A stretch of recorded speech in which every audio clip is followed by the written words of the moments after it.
Hi there, Allison here from Social Media Management, and today we're going to talk about the cover image on your timeline. That is the large area at the top of your timeline. It's 851 pixels wide and 315 pixels tall. Now you can upload smaller images, but they have to be a minimum of 399 pixels wide, and if you try to upload anything smaller than that, you will get an error message that says it's too small, or if it's smaller but not under the minimum, what they may do is stretch the image across the 851 pixels, and that's not going to look so great. So try and stay within the dimensions of 851 pixels wide and 315 pixels tall. If you optimize your image before you upload it, of course, then you know that it's going to fit in that space.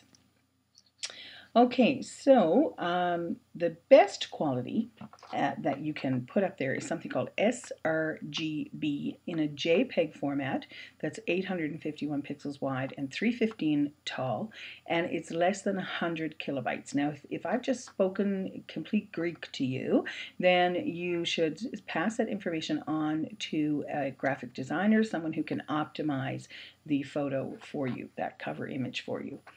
There are some caveats here. You're not allowed to put anything that has to do with price or purchase information on your photo.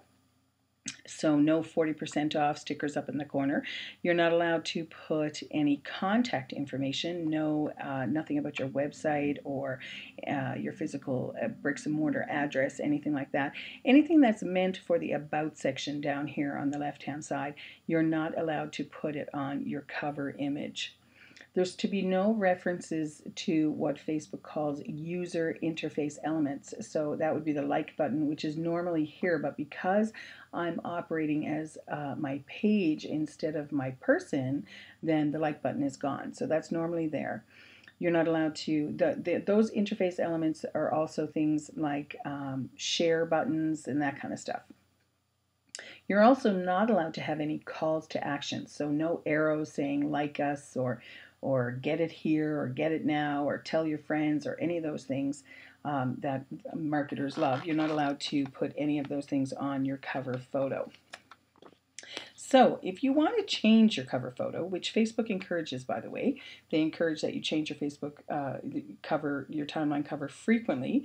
You can reflect milestones in your business, or something to reflect the different changing seasons, any of the products that you have, any of something to do with your workspace, or whatever you can come up with creatively that stays within the guidelines that they have put down. And do it frequently, as often as you possibly want to, and you'll be fine. One thing they don't want you to do, and we can see why, is to change your profile pic. So this is the pic, of course, that goes out into the newsfeed when you're posting. And so therefore that one should stay as consistent as possible. Now you might want to, doctor it up for Christmas or something like that. But as far as that goes, keep this one as consistent as possible. And your timeline cover you can change all the time. Another nice thing about changing your cover frequently is every time you change it, a story goes out into the newsfeed that says you have updated your cover photo, and it has the effect of having people come to your page and see what the photo looks like in its full glory, because of course you won't be able to see it as well in the newsfeed as you will on the actual timeline. So that's another reason to change it frequently. Okay, so if you want to change your cover photo, here is the little button, and as soon as you get onto your timeline and hover over your cover, if you're an administrator, you will get this option, this button here. So you just click that button and you can choose from the photos that are already on your timeline. You can upload a brand new one, you can reposition the one you have, or you can remove it altogether. So we're going to choose one from the cover photos that we already have. We're going to choose this one.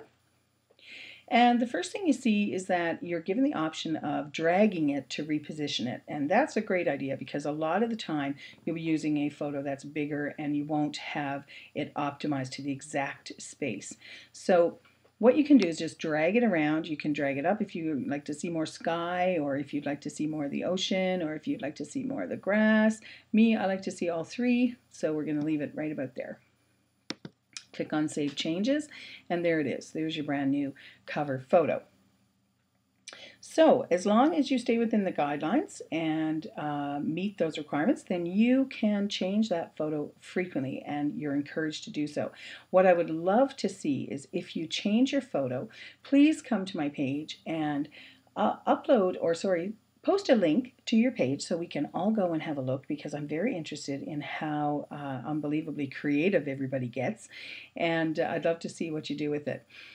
Just to note that we have a leveraging LinkedIn workshop happening this Friday morning, and you can see by the pinned post, which is the last tutorial we did, you can see that that's happening this Friday morning. Here's where you go to get more information or to register for the workshop.